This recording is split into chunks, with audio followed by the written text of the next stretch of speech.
Hi friends, welcome to our channel. ఈరోజు నేను 2025లో తమిళ్ లాంగ్వేజ్లో రిలీజ్ అయినటువంటి ఒక మంచి రొమాన్స్ యాక్షన్ థ్రిల్లర్ మూవీ స్టోరీని ఎక్స్ప్లెయిన్ చేయబోతున్నాను. అదే Naseeb Paya. Now let's start our video.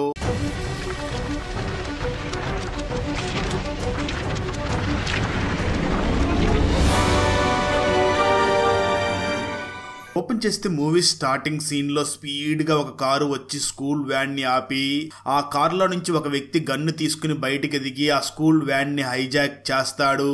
ఇక్కడే స్టోరీ గతానికి వెళ్తుంది. ఒకరోజు మార్నింగ్ అర్జున్ రెడీ అయ్యి బయటికి వస్తూ ఉండగా సరిగ్గా అదే సమయంలో టీవీ ఛానల్లో పోర్చుగల్లో దివ్య అనే ఒక అమ్మాయిని అరెస్ట్ చేశారు అని ఒక బ్రేకింగ్ న్యూస్ వస్తూ ఉంటుంది. అది చూసిన అర్జున్ పేరెంట్స్, ఈ రోజు అర్జున్ కి ఒక ఇంపార్టెంట్ ప్రెజెంటేషన్ ఉంది, ఇలాంటి సమయంలో ఈ న్యూస్ చూడకూడదు అని వెంటనే అర్జున్ పేరెంట్స్ టీవీని ఆపేస్తారు. దాంతో అర్జున్ ఆ బ్రేకింగ్ న్యూస్ చూడకుండానే తన ఫ్రెండ్ ని కలిసి ప్రెజెంటేషన్ ఇవ్వడం కోసం ప్రిపేర్ అవుతూ టిఫిన్ చేయడం కోసం ఒక హోటల్ కి వెళ్తాడు. ఆ సమయంలో అర్జున్ ఆ హోటల్లోని టీవీలో దివ్య బ్రేకింగ్ న్యూస్ టెలికాస్ట్ అవుతూ ఉండడంతో దాన్ని చూసి అప్సెట్ అవుతాడు. ఆ తర్వాత అర్జున్ తన ఫ్రెండ్ తో కలిసి ఆఫీస్ లో ప్రెజెంటేషన్ ఇవ్వడానికి వెళ్తాడు. కానీ అర్జున్ కి మాత్రం ఆ దివ్యనే గుర్తుకు వస్తూ ఉంటుంది. దాంతో అర్జున్ అక్కడ సరిగ్గా ప్రెజెంటేషన్ ఇవ్వలేకపోతాడు. అది గమనించిన అర్జున్ ఫ్రెండ్ వెంటనే తను ప్రెజెంటేషన్ ఇచ్చి అర్జున్ మరియు తన ఫ్రెండ్ అక్కడి నుంచి బయటకు వస్తూ ఉండగా అర్జున్ మాత్రం తన ఫ్రెండ్ ని చూసి నేను ఇక్కడి నుంచి అర్జెంట్ గా పోర్చుగల్ కి వెళ్ళాలి అంటాడు. స్టోరీ గతానికి వెళ్తుంది. 7 సంవత్సరాల క్రితం అర్జున్ ఫస్ట్ టైం దివ్యాని చూసి తనని చాలా ఇష్టపడుతూ దివ్య దగ్గరికి వెళ్లి అర్జున్ ప్రపోజ్ చేస్తాడు. అయితే దివ్య మాత్రం నాకు ఈ ప్రేమ మీద నమ్మకం లేదు అని అర్జున్ ని అవాయిడ్ చేస్తూ ఉంటుంది. అయితే కొంతకాలం తర్వాత దివ్య కూడా అర్జున్ ని లవ్ చేయడం మొదలుపెట్టి ఒకరోజు దివ్య అర్జున్ ని కలిసి నాకు ఈ రిలేషన్స్ మీద అస్సలు నమ్మకం లేదు, మా అమ్మా నాన్నలు కూడా ప్రేమించి పెళ్లి చేసుకుని విడిపోయారు, నువ్వు కూడా నాతో అలా చెయ్యవు కదా అని అడుగుతుంది. ఆ మాటలు విన్న అర్జున్ దివ్యాని చూసి నేను ఎప్పటికీ నిన్ను విడిచిపెట్టి ఉండను అని అంటాడు. దాంతో అప్పటి నుంచి దివ్య మరియు అర్జున్ ఇద్దరు కూడా ప్రేమించుకుంటూ చాలా సంతోషంగా సమయాన్ని గడుపుతూ ఉంటారు. స్టోరీ ప్రజెంట్ కి వస్తుంది. అర్జున్ పోర్చుగల్ కి వెళ్ళాలి అనుకుంటూ ఉండగా అర్జున్ మదర్ మాత్రం ఎప్పుడో విడిపోయారు, ఇప్పుడు ఎందుకు మళ్ళీ ఆ దివ్య దగ్గరికి వెళ్ళాలి అని అంటూ ఉంటుంది. అయితే అర్జున్ ఫాదర్ మాత్రం అర్జున్ ని చూసి నువ్వు పోర్చుగల్ కి వెళ్ళాలని డిసైడ్ అయ్యావు కదా, జాగ్రత్తగా వెళ్ళు, ఆ దివ్యాని కూడా కాపాడు అని ధైర్యం చెప్పి అక్కడి నుంచి పోర్చుగల్ కి పంపిస్తాడు. కట్ చేస్తే మరో పక్క పోర్చుగల్ లో కేట్ అనే లాయర్ తన లాయర్ టీం వద్దు అంటున్నప్పటికీ తను మాత్రం దివ్యకి హెల్ప్ చేయాలి అని దివ్య మదర్ దగ్గరికి వెళ్లి దివ్య డీటెయిల్స్ మొత్తం తెలుసుకుంటూ ఉంటుంది. మరో పక్క దివ్య ఉన్న జైల్లోనే ఉన్న ఆఫీసర్ అయినటువంటి మారియా ఆ దివ్యాని చాలా టార్చర్ పెడుతూ ఉంటుంది. అదే విధంగా దివ్య ఆ జైలు పరిస్థితులకి అలవాటు పడలేక చాలా ఇబ్బంది పడుతూ ఉంటుంది. అప్పుడు అర్జున్ డైరెక్ట్ గా పోర్చుగల్ కి వెళ్లి ఆ దివ్య వాళ్ళ అమ్మని కలవడంతో తను వెంటనే అర్జున్ కి ఆ దివ్య కేసుని హ్యాండిల్ చేస్తున్న కేట్ కి పరిచయం చేస్తుంది. ఆ తర్వాత దివ్య మదర్ అర్జున్ ని చూసి నువ్వు బయట ఎక్కడా ఉండవలసిన అవసరం లేదు, నువ్వు దివ్య రూమ్ లోనే ఉండు అని దివ్య రూమ్ కీని కూడా ఇస్తుంది. దాంతో అర్జున్ దివ్య రూమ్ లోకి వెళ్లి అక్కడ ఉన్న ఒక ఫోటోని చూసి గతాన్ని గుర్తు చేసుకుంటాడు. దివ్య మరియు అర్జున్ ఇద్దరు కూడా ప్రేమించుకుంటున్న విషయం దివ్య మరియు అర్జున్ పేరెంట్స్ కి తెలిసిపోతుంది. దాంతో రెండు ఫ్యామిలీస్ కలిసి దివ్యకి మరియు అర్జున్ కి పెళ్లి చేయాలని డిసైడ్ అవుతారు. అప్పుడే దివ్యకి బెంగళూరులో జాబ్ రావడంతో చెన్నైలో జాబ్ చేస్తున్నటువంటి అర్జున్ అక్కడ జాబ్ మానేసి తను కూడా బెంగళూరులో జాబ్ తెచ్చుకుని అక్కడికి వెళ్లి దివ్య మరియు అర్జున్ ఇద్దరు కూడా లివింగ్ రిలేషన్షిప్ లో ఉంటారు. అర్జున్ దివ్యని చాలా కేరింగ్ గా చూసుకుంటూ ఉంటాడు. అయితే ఒకరోజు దివ్య తన ఆఫీస్ లో ఫారినర్స్ తో మీటింగ్ లో ఉంటుంది. ఆ సమయంలో అర్జున్ దివ్యకి చాలా ఫ్రీక్వెంట్ గా కాల్స్ చేస్తూ ఉంటాడు. దివ్య మాత్రం ఆ కాల్స్ ని కట్ చేస్తూ ఉంటుంది. ఆ రోజు సాయంత్రం దివ్య ఇంటికి వచ్చి అర్జున్ ని చూసి నువ్వు నన్ను చాలా కేరింగ్ గానే చూసుకుంటున్నావు, కానీ నాకు కొంచెం స్పేస్ కావాలి అని అంటుంది. ఆ మాటలు విన్న అర్జున్ నాకు స్పేస్ కావాలి అంటే దాని అర్థం ఏమిటి అని ఆలోచిస్తూ ఉంటాడు. కట్ చేస్తే స్టోరీ మళ్ళీ ప్రెజెంట్ కి వస్తుంది. దివ్య లాయర్ అయినటువంటి కేట్ అర్జున్ ని చూసి దివ్య కేసు గురించి నీట్ గా ఎక్స్ప్లెయిన్ చేయడం మొదలు పెడుతుంది. ఈ పోర్చుగల్ లో అతి పెద్ద బిజినెస్ మ్యాన్ ఆది నారాయణ, తనకి ఒకే ఒక్క కొడుకు ఉన్నాడు, తన పేరు కార్తిక్. ఆ కార్తిక్ మరియు ఈ దివ్య ఇద్దరు కూడా ప్రేమించుకున్నారు. అయితే ఆ కార్తిక్ వేరే అమ్మాయిని పెళ్లి చేసుకుని దివ్యకి బ్రేకప్ చెప్పడం జరిగింది. కొన్ని రోజుల తర్వాత కార్తిక్ ని దివ్య ఒక ప్లేస్ కి రమ్మని చెప్పి దివ్య ఫుల్ గా డ్రగ్స్ తీసుకుని ఆ కార్తిక్ ని గన్నుతో షూట్ చేసి చంపేసింది. అందువల్లనే పోలీసులు ఆ దివ్యని అరెస్ట్ చేసి జైల్లో వేశారు అని ఆ దివ్య కేసు గురించి మొత్తం నీట్ గా అర్జున్ కి ఎక్స్ప్లెయిన్ చేస్తుంది లాయర్ కేట్. ఆ మాటలు విన్న అర్జున్ వెంటనే ఆ లాయర్ కేట్ ని చూసి, ఈ కేసులో ఏదో రహస్యం దాగి ఉంది, నాకు ఒక క్లూ దొరికిన ఈ కేసుని ఛేదిస్తానని అంటాడు. అయితే ఆ మాటలు విన్న లాయర్ కేట్ మాత్రం, ఆదినారాయణ తలుచుకుంటే మాత్రమే ఈ కేసును వాపస్ తీసుకుంటేనే అప్పుడే దివ్య బయటికి రాగలదు. ఇందులో ఆదినారాయణ ఊరుకున్నా తన వైఫ్ మాత్రం సైలెంట్ అయ్యేలా లేదు. ఆదినారాయణ వైఫ్ ఏ పని చేయనప్పటికీ తనకి మాత్రం సొసైటీలో చాలా పేరు ఉంది. ఈ ఆదినారాయణకి వరదరాజన్ అనే ఒక ఫ్రెండ్ ఉన్నాడు. ఈ ఆదినారాయణ బిజినెస్ లన్నిటినీ కూడా వరదరాజన్ కొడుకు ఇప్పుడు చూసుకుంటూ ఉన్నాడు అని చెప్తూ ఉంటుంది. ఇదంతా విన్న అర్జున్ వెంటనే డైరెక్ట్ గా ఆ ఆదినారాయణ దగ్గరికి వెళ్లి తన కొడుకు చనిపోయినందుకు సానుభూతిని తెలియజేసి, నేను ఇప్పుడు జైల్లో ఉన్న ఆ దివ్య బాయ్ ఫ్రెండ్ ని అని పరిచయం చేసుకుంటాడు. అయితే ఆ మాటలు విన్న ఆదినారాయణ వైఫ్ మాత్రం అర్జున్ ని చూసి, నాకు ఆ దివ్య మీద చాలా కోపంగా ఉంది, ఏదైనా సరే కోర్టులో న్యాయబద్ధంగా తేలుతుంది, మీరు అర్జెంట్ గా ఇక్కడి నుంచి బయలుదేరి వెళ్లిపోండి అని చాలా మర్యాదగానే ఆ అర్జున్ ని అక్కడి నుంచి పంపించేస్తుంది. వెంటనే ఆదినారాయణ లాయర్ ఆ దివ్య లాయర్ అయినటువంటి కేట్ కి ఫోన్ చేసి, మా దగ్గరికి మనిషిని పంపించి మమ్మల్నే బెదిరించాలని చూస్తున్నారా, ఇంకోసారి ఇలా చేస్తే మామూలుగా ఉండదు అని వార్నింగ్ ఇస్తాడు. దాంతో కేట్ వెంటనే అర్జున్ ని కలిసి, ఇది నీ సొంత ఊరు కాదు, ఇక్కడ రూల్స్ అండ్ రెగ్యులేషన్స్ చాలా స్ట్రిక్ట్ గా ఉంటాయి, ఇక్కడ నువ్వు పిచ్చి పిచ్చిగా బిహేవ్ చేస్తే అవతల వాళ్ళు లీగల్ యాక్షన్ తీసుకుంటే దివ్య పర్మనెంట్ గా జైల్లోనే ఉండిపోవాల్సి వస్తుంది, ఇక్కడ నువ్వు ఉండాలి అంటే నువ్వు ఏది చేయాలన్నా నా పర్మిషన్ తీసుకుని చెయ్యాలి అని వార్నింగ్ ఇస్తుంది. ఆ తర్వాత కేట్ మరియు అర్జున్ ఇద్దరు కూడా దివ్యాని కలవడం కోసం జైలు దగ్గరికి వెళ్లి కూర్చుని ఉంటారు. దూరం నుంచి దివ్య అర్జున్ తనని చూడడానికి వచ్చాడు అని తెలుసుకుని చాలా సంతోషపడి అక్కడి నుంచి అర్జున్ దగ్గరికి వెళ్లబోతూ ఉంటుంది. అయితే ఆ జైలు ఆఫీసర్ మారియా మాత్రం దివ్యాని అర్జున్ దగ్గరికి పంపించడానికి పర్మిషన్ ఇవ్వదు. దాంతో ఆ దివ్య చాలా బాధపడుతూ ఉంటుంది. మరోపక్క అర్జున్ కూడా చాలా సేపు వెయిట్ చేసి తన దగ్గరికి ఆ దివ్య రావట్లేదు అని చాలా బాధపడి అక్కడి నుంచి వెళుతూ ఉంటాడు. స్టోరీ గతానికి వెళ్తుంది. దివ్య మరియు అర్జున్ ఇద్దరు కూడా బెంగళూరులో చాలా సరదాగా జీవితాన్ని గడుపుతూ ఉంటారు. అయితే ఒకరోజు దివ్య ఆఫీస్ లోని వాళ్ళు దివ్యాని చూసి, నిన్ను నీతో పాటు కార్తిక్ ని పోర్చుగల్ కి పంపించడం కోసం మేము సెలెక్ట్ చేశాము అని చెప్తారు. ఆ మాటలు విన్న దివ్య చాలా ఆనందంగా ఫీల్ అయ్యి ఇంటికి వెళ్లి అర్జున్ ని చూసి, నన్ను ఆఫీస్ వాళ్ళు పోర్చుగల్ కి పంపిస్తున్నారు అని అంటుంది. అయితే ఆ మాటలు విన్న అర్జున్ మాత్రం దివ్యాని చూసి, అయితే నేను కూడా నీతో పాటు పోర్చుగల్ కి రానా అని అంటాడు. దివ్య మాత్రం, నువ్వు చెన్నైలో మంచి జాబ్ చేసేవాడివి, కేవలం నా కోసం అని ఇక్కడికి వచ్చి చిన్న జాబ్ చేస్తూ ఉన్నావు, అనవసరంగా నీ కెరీర్ ని పాడు చేసుకోకు, ఇక్కడ మంచిగా జాబ్ చేసుకుంటూ ఉండు అని అంటుంది. అయితే కొంత సమయం తర్వాత దివ్యకి అర్జున్ పేరెంట్స్ అలాగే దివ్య పేరెంట్స్ ఇద్దరు కూడా వీడియో కాల్ చేసి, మీ ఇద్దరికి పెళ్లి చేయాలనుకుంటున్నాము అని అంటారు. ఆ మాటలు విన్న దివ్య చాలా కోప్పడుతూ వెంటనే అర్జున్ దగ్గరికి వెళ్లి, నాకు ఇప్పుడే పెళ్లి చేసుకోవడం ఇష్టం లేదు అని అంటుంది. ఆ మాటలు విన్న అర్జున్ కి చాలా కోపం వస్తుంది. అయినప్పటికీ అర్జున్ మాత్రం తన కోపాన్ని బయట పెట్టకుండా దివ్య చెప్పిన దానికే ఓకే చెప్తాడు. దివ్య అర్జున్ ని చూసి, సరే రేపు నేను ఎయిర్పోర్ట్ కి వెళ్ళాలి కదా, ఒక క్యాబ్ ని బుక్ చెయ్యి అని అంటుంది. అర్జున్ మాత్రం, క్యాబ్ బుక్ చేయడం ఎందుకు, నేనే క్యాబ్ డ్రైవ్ చేసుకుంటూ వస్తే దివ్యతో మరికొంత సమయాన్ని కూడా స్పెండ్ చేయవచ్చు అని తనే క్యాబ్ డ్రైవ్ చేస్తూ దివ్యని ఎయిర్పోర్ట్ కి తీసుకుని వెళుతూ ఉంటాడు. అయితే ఆ సమయంలో అర్జున్ కారుకి చిన్న కారు యాక్సిడెంట్ అవుతుంది. దాంతో అర్జున్ వెంటనే కారు దిగి తన కారును గుద్దిన మరొక కారు డ్రైవర్ తో చాలా గొడవ పడుతూ ఉంటాడు. ఆ సమయంలో దివ్య వెంటనే కారు దిగి అక్కడి నుంచి ఎయిర్పోర్ట్ కి వెళ్తుంది. అయితే అప్పటికే ఎయిర్ప్లేన్ అక్కడి నుంచి వెళ్లిపోయి ఉంటుంది. కొంత సమయం తర్వాత అర్జున్ మళ్ళీ ఎయిర్పోర్ట్ దగ్గర ఉన్న దివ్య దగ్గరికి వెళ్ళగా దివ్య అర్జున్ ని చూసి చాలా కోప్పడుతూ, అసలు నీకు నాకు సెట్ అవ్వడం లేదు, మనం ఇద్దరం బ్రేకప్ చేసుకుందామని అంటుంది. ఆ మాటలు విన్న అర్జున్ కి చాలా కోపం వచ్చి ఇప్పటి వరకు దాచిపెట్టుకుంటున్న ఆ కోపం మొత్తాన్ని కూడా బయట పెట్టి, నిజమే నువ్వు అన్నది కరెక్టే, నీకు నాకు అసలు సెట్ అవ్వడం లేదు, మన ఇద్దరం బ్రేకప్ చేసుకుందామని ఇద్దరు కూడా ఎవరి దారిన వాళ్ళు వెళ్లిపోయి ఉంటారు. అలా జరిగిందంతా కూడా అర్జున్ ఆ దివ్య లాయర్ కేట్ కి చెప్పి చాలా బాధపడుతూ ఉంటాడు. కట్ చేస్తే మరో పక్క జైల్లో ఉన్న దివ్య దగ్గరికి ఆ దివ్యని టార్చర్ చేస్తూ ఉండే మారియా వచ్చి ఒక పొడవాటి సూదితో తనని పొడుస్తుంది. దాంతో దివ్యకి చాలా బ్లడ్ బ్లీడింగ్ అవుతూ ఉంటుంది. అలా బ్లడ్ బ్లీడింగ్ అవుతూ ఉండడంతో దివ్యాని వెంటనే అంబులెన్స్ లో హాస్పిటల్ కి తీసుకుని వెళ్తూ ఉంటారు. అది గమనించిన అర్జున్ ఆ అంబులెన్స్ వెనకాలే పరిగెడుతూ ఉండగా ఆ సమయంలోనే దివ్య లాయర్ అయినటువంటి కేట్ కి ఆ దివ్యాని టార్చర్ చేస్తున్న ఆ మారియా గురించి తెలుస్తుంది. వెంటనే కేట్ అర్జున్ ని కలిసి, ఈ మారియా మామూలుది కాదు, తను ఈ సిటీలో ఉన్న ఒక రౌడీకి గర్ల్ ఫ్రెండ్, మనం ఇక్కడి నుంచి దివ్యాని అదే జైలుకి పంపిస్తే దివ్యకి చాలా ప్రమాదం, నేను దివ్యాని వేరే జైలుకి పంపించడానికి ప్రయత్నిస్తాను అని అంటుంది. అయితే ఆ మాటలు విన్న అర్జున్ మాత్రం కేట్ ని చూసి, అయితే నేను డైరెక్ట్ గా వెళ్లి ఆ మారియా బాయ్ ఫ్రెండ్ అయినటువంటి రౌడీనే కలిసి వస్తాను అని అనగా, కేట్ మాత్రం వద్దు, ఇదేమీ నీ సొంత ఊరు కాదు, వాడు చాలా పెద్ద రౌడీ, వాడి దగ్గరకి మాత్రం వెళ్ళవద్దు అని అంటూ ఉంటుంది. అయినప్పటికీ అర్జున్ ఆ కేట్ చెప్పిన మాటలు వినకుండా డైరెక్ట్ గా ఆ రౌడీ దగ్గరికి వెళ్తాడు. అయితే ఆ రౌడీ మనుషులు అర్జున్ ని చాలా ఘోరంగా కొడుతూ ఉంటారు. అయితే ట్విస్ట్ ఏమిటి అంటే అర్జున్ అక్కడికి వెళ్ళడానికంటే ముందే ఒక అమ్మాయి రోడ్డు మీద వస్తూ ఉండగా తనని కొంతమంది ఏడిపిస్తూ ఉంటారు.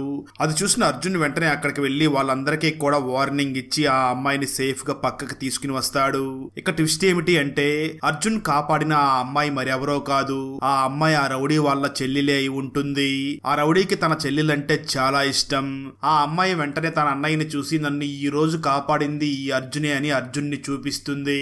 దాంతో ఆ రౌడీ వెంటనే అర్జున్ ని చూసి, ఆ జైల్లో ఉన్న దివ్యాన్ని చంపడానికి ప్రయత్నించింది నా మనసే, కానీ ఈ రోజు నువ్వు మా చెల్లెల్ని కాపాడావు, నీకేం సహాయం కావాలో కోరుకో అని అంటాడు. ఆ మాటలు విన్న అర్జున్ వెంటనే ఆ రౌడీని చూసి ఏమీ మొహమాటం పడకుండా, అయితే ఒక సహాయం చెయ్యండి, జైల్లో ఉన్న నా గర్ల్ ఫ్రెండ్ దివ్యాని చంపమని చెప్పింది ఎవరో అని అడుగుతాడు. అయితే ఆ మాటలు విన్న ఆ రౌడీ మాత్రం, ఇది చాలా టాప్ సీక్రెట్, కానీ నీకు ఒక క్లూ ఇస్తాను, ఈ ప్రపంచంలో అన్నిటికన్నా కూడా తల్లి ప్రేమ మాత్రమే చాలా గొప్పది అని అంటాడు. ఆ మాటలు విన్న అర్జున్ కి, అంటే ఇదంతా కూడా ఆ కార్తిక్ వాళ్ళ అమ్మే చేపిస్తుంది అని క్లియర్ గా అర్థమవుతుంది. ఆ తర్వాత అర్జున్ ఆదినారాయణ్ ని డైరెక్ట్ గా వెళ్లి కలవలేము అని ఒక ప్లాన్ చేసి ఒక ట్రాఫిక్ ని ప్లాన్ చేస్తారు. ఆ ట్రాఫిక్ లో ఆదినారాయణ ఆగి ఉండగా అర్జున్ ఆదినారాయణ దగ్గరికి వెళ్లి, నేను ఆ రోజు మీ ఇంటి దగ్గరికి వచ్చినప్పుడు దివ్య కేసు కోర్టులో ఉంది, చట్టం తన పని తను చూసుకుంటుంది అని ఏవేవో మాటలు చెప్పారు, కానీ ఈ రోజు నీ భార్య జైల్లో ఉన్న నా గర్ల్ ఫ్రెండ్ దివ్యాని చంపించడం కోసం ఒక మనిషిని పంపించింది, ప్లీజ్ ఇప్పటికైనా నా మాట నమ్మండి, నీ కొడుకుని నా గర్ల్ ఫ్రెండ్ దివ్య చంపలేదు, మీరు నాకు సహాయం చేస్తే నీ కొడుకుని ఎవరు చంపారో నేను కనిపెట్టేస్తాను అని అంటాడు. ఆ మాటలు విన్న ఆదినారాయణ వెంటనే కోపంగా ఇంటికి వెళ్లి తన వైఫ్ ని చూసి, నీ కొడుకుని చంపిన వాళ్ళ మీద నీకన్నా కూడా నాకే ఎక్కువ కోపం ఉంది, ఖచ్చితంగా వాళ్ళకి శిక్ష పడేలాగా చేస్తాను, అంతేకాని మనుషుల్ని పెట్టి లోపల ఉన్న ఆ దివ్యాన్ని చంపించే ప్రయత్నం మాత్రం చెయ్యకు, ఆ అమ్మాయికి ఖచ్చితంగా నేను శిక్ష పడేలాగా చేస్తాను అని అంటూ ఉంటాడు. మరోపక్క అర్జున్ దివ్య లాయర్ అయినటువంటి కేట్ ని చూసి, నేను ఇంత దూరం దివ్య కోసం వచ్చాను, కనీసం నేను దివ్యాని కలవడం కోసం జైలు దగ్గరికి వెళ్తే తను నన్ను కలవడం కోసం కూడా బయటికి రాలేదు, అలాంటప్పుడు నేను ఎందుకు ఇక్కడ ఉండాలి, నేను ఇండియాకి వెళ్ళిపోతాను అని అంటాడు. అయితే ఆ మాటలు విన్న కేట్ మాత్రం, లైఫ్ లో ఇలాంటి స్ట్రగుల్స్ చాలా వస్తూనే ఉంటాయి, అలాంటి సమయంలో మనం కొంచెం ఓపిక్ గా ఉంటే అన్నిటికీ సమాధానం దొరుకుతుంది, నా పర్సనల్ ఎక్స్పీరియన్స్ తో చెప్తున్నాను, ప్లీజ్ నువ్వు ఇక్కడే ఉండు అని అంటుంది. మరోపక్క ఆదినారాయణ ఫ్రెండ్ అయినటువంటి వరదరాజన్ కొంతమంది మనుషుల్ని పిలిచి, మీరు వెళ్లి ఆ అర్జున్ ని చంపేయండి అని పంపిస్తాడు. అదే సమయంలో ఆ లాయర్ కేట్ అర్జున్ ని చూసి, నువ్వు జైల్లోకి వస్తే దివ్య నీ దగ్గరకు వచ్చి మాట్లాడడం లేదు కదా, నేనే తన దగ్గరకు వెళ్లి అసలు ఏం జరిగిందో కనుక్కుని వస్తాను, అప్పటి వరకు నువ్వు బుద్ధిగా ఇక్కడే హెడ్ సెట్ పెట్టుకుని కారులోనే ఉండు అని చెప్పి ఆ కేట్ జైలు లోపలికి వెళ్తుంది. దివ్య పోర్చుగల్ లో కార్తిక్ తో పాటు జాబ్ చేయడానికి వచ్చి కార్తిక్ తో చాలా క్లోజ్ గా మూవ్ అవుతూ ఉంటుంది. అది చూసిన అందరూ కూడా వీళ్ళిద్దరూ ప్రేమించుకుంటున్నారు అని అనుకుంటూ ఉంటారు. కానీ ఇక్కడే ఒక విషయం తెలుస్తుంది, నిజానికి ఆ కార్తిక్ ఒక గే అని తెలుస్తుంది. ఆ కార్తిక్ అవిక్ అనే వ్యక్తిని ప్రేమిస్తున్నప్పటికీ ఆ విషయం మాత్రం బయట చెప్పకుండా దాస్తూ ఉంటాడు. కానీ ఆ విషయం దివ్య మాత్రం తెలుసుకుంటుంది. ఆ కార్తిక్ మరియు అవిక్ ఇద్దరు కూడా చాలా హ్యాపీగా సమయాన్ని గడుపుతూ ఉండగా ఒక రోజు అవిక్ కార్తిక్ బ్రేకప్ చెప్పి వెళ్లిపోవడంతో కార్తిక్ మెంటల్ గా చాలా ఎమోషనల్ గా బాధపడుతూ ఉంటాడు. అది చూసిన కార్తిక్ పేరెంట్స్ కార్తిక్ కి రాఖీ అనే ఒక అమ్మాయిని ఇచ్చి పెళ్లి చేస్తారు. అసలు కార్తిక్ ఆ రాఖీని అస్సలు పట్టించుకోకుండా తన బ్రతుకుతూ ఉంటాడు. అయితే ఇక్కడ మరొక విషయం ఏమిటి అంటే కార్తిక్ పెళ్లి కంటే ముందు రోజు వరదరాజన్ వెళ్లి దివ్యాని కలిసి, నువ్వు ఆ కార్తిక్ ని కలవకూడదు అని అంటాడు. ఆ మాటలు విన్న దివ్య వరదరాజన్ ని చూసి, నేనేమి ఆ కార్తిక్ ని లవ్ చేయడం లేదు అని అంటుంది. దానికి వరదరాజన్ మాట్లాడుతూ, నువ్వు తనని ప్రేమించకపోయినా సరే నువ్వు మాత్రం తనకు దూరంగా ఉండాలి అని ఆ దివ్యకి కొంత డబ్బులు ఇచ్చి వార్నింగ్ ఇచ్చి వెళ్లిపోతాడు. దాంతో దివ్య అక్కడి నుంచి మరొక దేశం వెళ్లిపోతుంది. అప్పుడే కార్తిక్ కి రాఖీకి పెళ్లి చేసి ఉంటారు. కొన్ని రోజుల తర్వాత దివ్య మళ్ళీ తిరిగి పోర్చుగల్ కి వచ్చి ఒకసారి కార్తిక్ ని క్యాజువల్ గా కలుద్దామని వెళ్లి కలుస్తుంది. అప్పుడే దివ్యకి కార్తిక్ మరియు రాఖీ ఇద్దరు కూడా హ్యాపీగా లేరు అని అర్థమవుతుంది. ఆ రోజు రాత్రే కార్తిక్ దివ్యకి ఫోన్ చేసి, నాకింత జరిగింది, కనీసం నువ్వు మాట్లాడడానికి కూడా రావడం లేదు అని అంటాడు. ఆ మాటలు విన్న దివ్య చాలా బాధపడుతూ ఇప్పుడే నీ దగ్గరికి వస్తున్నాను అని బయలుదేరుతుంది. అలా దివ్య కార్తిక్ వాళ్ళ ఇంటి దగ్గరికి వెళ్ళగా ట్విస్ట్ ఏమిటి అంటే అప్పటికే కార్తిక్ ని ఎవరో షూట్ చేసి స్విమ్మింగ్ పూల్ లో పడేసి ఉంటారు. అది చూసిన దివ్య ఆశ్చర్యపోతూ ఉండగా ఇంతలో ఎవరో వెనక నుంచి వచ్చి ఆ దివ్యాని తల మీద బలంగా కొట్టడంతో తను కూడా స్పృహ కోల్పోయి పడిపోతుంది. కొంతసేపటి తర్వాత దివ్య స్పృహలోకి రాగా అప్పటికే తను ఏదో బాగా డ్రగ్స్ తీసుకున్నట్లుగా కొంచెం మత్తుగా ఉంటుంది. అదే సమయంలో పోలీసులు వచ్చి కార్తిక్ ని దివ్యానే చంపింది అని దివ్యాని అరెస్ట్ చేసి తీసుకుని వెళ్లిపోయి ఉంటారు. అలా జరిగిందంతా కూడా దివ్య తన లాయర్ కి చెప్తూ ఆ కార్తిక్ ని ప్రేమించిన అవిక్ ఎక్కడికి వెళ్ళాడో అది మాత్రం నాకు తెలియదు, అసలు నా లైఫ్ ఏంటో ఈ విధంగా నాశనం అయిపోతుంది. నేను అర్జున్ని ఎంతగానో ప్రేమించాను కానీ ఆ రోజు చిన్న పొరపాటు వల్ల ఇద్దరం విడిపోయాం. ఇప్పుడు నేను తనని ఎంతగా ప్రేమిస్తున్నానో ఆ విషయం కూడా తనకి చెప్పలేకపోతున్నాను అని బాధపడుతూ ఉంటుంది. అయితే ఇదంతా కూడా ఫోన్ లో వింటున్న అర్జున్ కూడా చాలా బాధపడుతూ ఉండగా దివ్య లాయర్ అయినటువంటి కేట్ దివ్యాని చూసి నువ్వేమైనా చెప్పాలనుకుంటే ఆ అర్జున్ కి డైరెక్ట్ గా చెప్పు, తను ఈ ఫోన్ లో మొత్తం వింటున్నాడు అని అంటుంది. అప్పుడు అర్జున్ డైరెక్ట్ గా జైలు దగ్గరికి వెళ్లడంతో అర్జున్ మరియు దివ్య ఇద్దరు కూడా ఒకరినొకరు చూసుకుని చాలా బాధపడుతూ ఉంటారు. అప్పుడు జైలు అధికారులు టైం అయిపోయిందని దివ్యాని తీసుకుని వెళ్లిపోవడంతో ఆ అర్జున్ కూడా జైలు నుంచి తిరిగి వచ్చేస్తాడు. అర్జున్ వెంటనే ఆ కార్తిక్ ని ప్రేమించిన అవిక్ ఎక్కడ ఉన్నాడో తెలుసుకోవాలి అని ఆ అవిక్ అడ్రస్ తెలుసుకోవడం కోసం అర్జున్ ఇంతకు ముందు ఒక రౌడీ వాళ్ళ చెల్లిని కాపాడాడు కదా, ఆ రౌడీ దగ్గరికి వెళ్లి నాకు కొంచెం సహాయం చెయ్యండి అని అడుగుతాడు. ప్లీజ్ నాకు హెల్ప్ చెయ్యండి అని అంటాడు.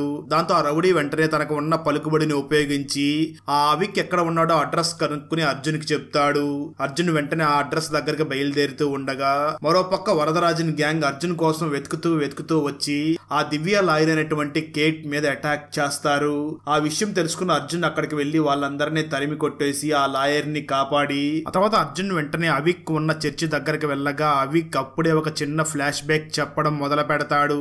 ఒకరోజు అవిక్ దగ్గరికి వరదరాజన్ వచ్చి నీకు ఆ కార్తిక్ కి మధ్య ఉన్న సంబంధం ఏమిటో నాకు తెలుసు, ఇక మీదట నువ్వు ఆ కార్తిక్ ని కలవకూడదు అని కొంత డబ్బులు ఇవ్వడంతో అవిక్ ఆ డబ్బులేమీ తీసుకోకుండా అక్కడి నుంచి వెళ్లిపోతాడు.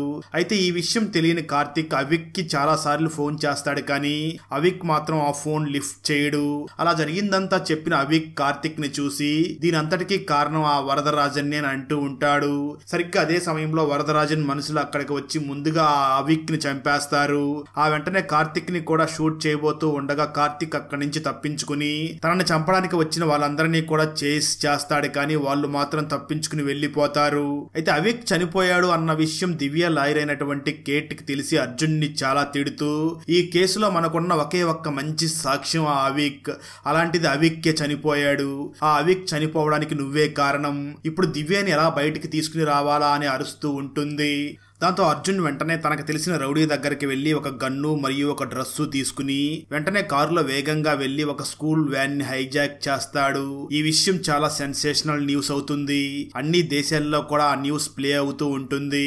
ఆ న్యూస్ ఇండియాలో కూడా ప్లే అవడంతో అది చూసిన అర్జున్ పేరెంట్స్ కూడా చాలా భయపడుతూ ఉంటారు. దాంతో పోర్చుగల్ లో ఉన్న అధికారులు ఈ కేసుని హ్యాండిల్ చేయడానికి ఒక పోలీస్ ఆఫీసర్ ని నియమిస్తారు.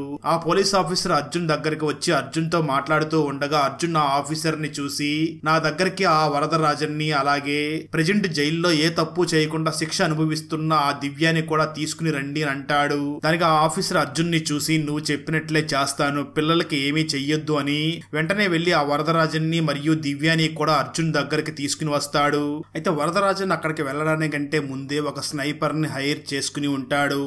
నేను అక్కడికి వెళ్లి తనతో మాట్లాడే సమయంలో నువ్వు ఆ అర్జున్ ని షూట్ చేసి చంపు అని చెప్పి ఉంటాడు. అలా వరదరాజన్ తన దగ్గరికి రాగానే అర్జున్ వెంటనే ఒక పాప మీద గన్ను గుర్రు పెట్టి ఆ వరదరాజన్ దగ్గరికి వస్తాడు. ట్విస్ట్ ఏమిటి అంటే ఆ పాప మరెవరో కాదు, ఆ వరదరాజన్ మనవరాలే అయి ఉంటుంది. అర్జున్ చాలా ప్లాన్ చేసి ఆ వరదరాజులు మనవరాలు వెళుతున్న స్కూల్ బస్ ని హైజాక్ చేసి అక్కడికి తన మనవరాల్ని తీసుకుని వచ్చి ఉంటాడు. అలా అర్జున్ ఆ పాప మీద గన్ను గురిపెట్టి వరదరాజుల్ని చూసి అసలేం జరిగిందో నిజం నువ్వు చెప్పు అని బెదిరిస్తాడు. అయితే సరిగ్గా అదే సమయంలో ఆ స్నైపర్ వెంటనే వరదరాజుల్ని షూట్ చేసి ఆ తర్వాత వెంటనే అక్కడే ఉన్న అర్జున్ ని కూడా షూట్ చేస్తాడు. ఇక్కడే ఒక భయంకరమైన ట్విస్ట్ రివీల్ అవుతుంది. అలా ఇద్దరిని షూట్ చేసిన ఆ స్నైపర్ వెంటనే ఆదినారాయణకి ఫోన్ చేసి మీరు చెప్పినట్లుగా తెలియగానే ఆ ఇద్దరిని కూడా షూట్ చేసి చంపేశాను అని అంటాడు. ఆ తర్వాత ఆదినారాయణ ఇప్పటికీ ఆఫీసు వ్యవహారాలన్నీ కూడా ఆ వరదరాజుని కొడుకే చూసుకుంటున్నాడు. వీటన్నిటికీ కారణం ఆ వరదరాజుని కొడుకే అనుకుని అతన్ని కూడా చంపేస్తాడు. ఇక్కడే ఒక చిన్న ఫ్లాష్ బ్యాక్ ని చూపించడం జరుగుతుంది. ఒకరోజు వరదరాజుని దగ్గరికి ఆదినారాయణ వచ్చి కార్తిక్ మరియు దివ్యకి మధ్య ఎటువంటి సంబంధం ఉందో కనుక్కో అని చెప్తాడు. దాంతో ఆ వరదరాజుని వెంటనే దివ్య దగ్గరికి వెళ్లి తనకు కొంత డబ్బులు ఇచ్చి అక్కడి నుంచి పంపించేస్తాడు. ఆ వెంటనే వరదరాజన్ ఆదినారాయణ దగ్గరికి వచ్చి కార్తిక్ ఒక గే అన్న విషయం ఆదినారాయణకి చెప్తాడు. అయితే అప్పటికే ఆదినారాయణ తన వైఫ్ కి తెలియకుండా ఒక చిన్న అమ్మాయి అయినటువంటి రాఖీతో అక్రమ సంబంధాన్ని పెట్టుకుని ఉంటాడు. ఇప్పుడు ఆ అమ్మాయిని ఇంటి లోపలికి తీసుకురావడం కోసమని కార్తిక్ కి ఆ రాఖీకి ఇచ్చి పెళ్లి చేస్తాడు. అలా గే అయిన కార్తిక్ కి రాఖీని ఇచ్చి పెళ్లి చేయడం వల్ల కార్తిక్ ఆ అమ్మాయి పైన ఆశ పెట్టుకోడు. కాబట్టి ఎవరికీ తెలియకుండా నా ఆస్తి మొత్తం నీకే చెందుతుంది, నువ్వు పెద్ద ధనవంతురాలివి అవుతావు అని కార్తిక్ కి ఆ రాఖీకి ఇద్దరికి కూడా పెళ్లి చేసి ఉంటాడు ఆదినారాయణ. అయితే ఒకరోజు రాఖీ స్నానం చేస్తూ ఉండగా కార్తిక్ ఈ రాఖీ ఎవరితోనో అక్రమ సంబంధం పెట్టుకున్నట్లు ఉంది అని ఆ రాఖీ సెల్ ఫోన్ ని తీసుకుని చెక్ చేస్తాడు. అప్పుడే కార్తిక్ కి ఆ రాఖీ చాటింగ్ చేస్తున్నది మరి ఎవరితోనో కాదు తన నాన్నతోనే అని తెలిసి వెంటనే ఆ సెల్ ఫోన్ ని కూడా తన నాన్న దగ్గరికి తీసుకుని వెళ్లి నువ్వు రాఖీతో అక్రమ సంబంధం పెట్టుకున్న విషయం నాకు తెలిసిపోయింది, ఈ విషయం రేపు మీడియా వాళ్ళని పిలిచి మీడియా వాళ్ళందరికీ కూడా చెప్తాను అని బ్లాక్ మెయిల్ చేస్తాడు. దాంతో ఆదినారాయణ వెంటనే వరదరాజన్ ని చూసి సైగి చేయడంతో వరదరాజన్ ఆ కార్తిక్ ని షూట్ చేసి చంపేస్తాడు. అయితే ఆ కార్తిక్ అంతకు ముందే దివ్యకి ఫోన్ చేసి ఒకసారి కలవాలి అని చెప్పి ఉండడంతో దివ్య అక్కడికి వస్తుంది.